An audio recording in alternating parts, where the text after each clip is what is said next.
let's take a look at a movie called Pinocchio. After watching this film a couple of times, I started to realize something. This film doesn't speak to its audience with only dialogue.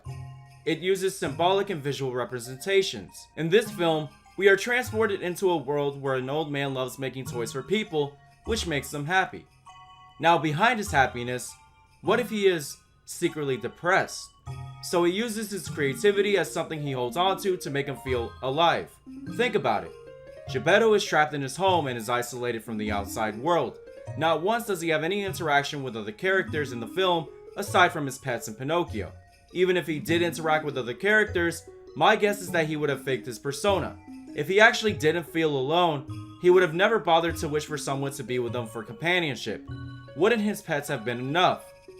Speaking of his pets, I found something pretty interesting about his cat and fish. Some of you might think that these creatures are just merely his pets. However, I believe it goes far beyond of what we're actually being presented.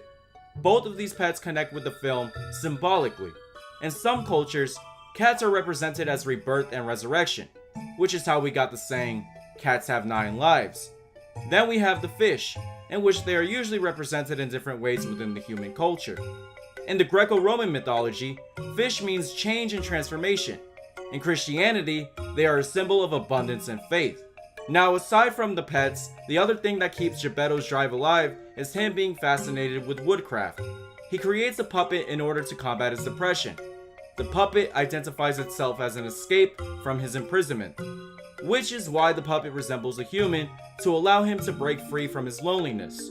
At night, he wishes upon a star, which results to the puppet coming to life. This is exactly where both the representation of the cat and the fish come into play.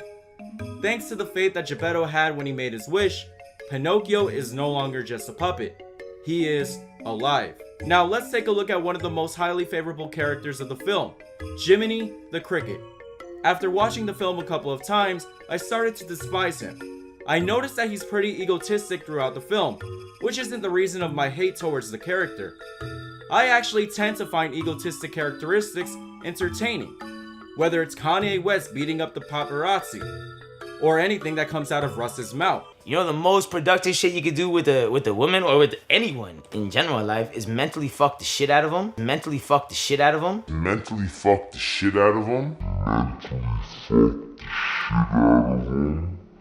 Regardless, I still think they are making a big fool of themselves with more than half of the things they do and say. Now, the reason why I hate Jiminy is because he gives no beneficial advancement to the plot. No matter the amount of advice he gave, Pinocchio was a lost cause. This leads us to the question, what's the point of Pinocchio? I understand that this film was supposed to make me feel sympathy towards Pinocchio for every obstacle he had to face in order to become a real boy.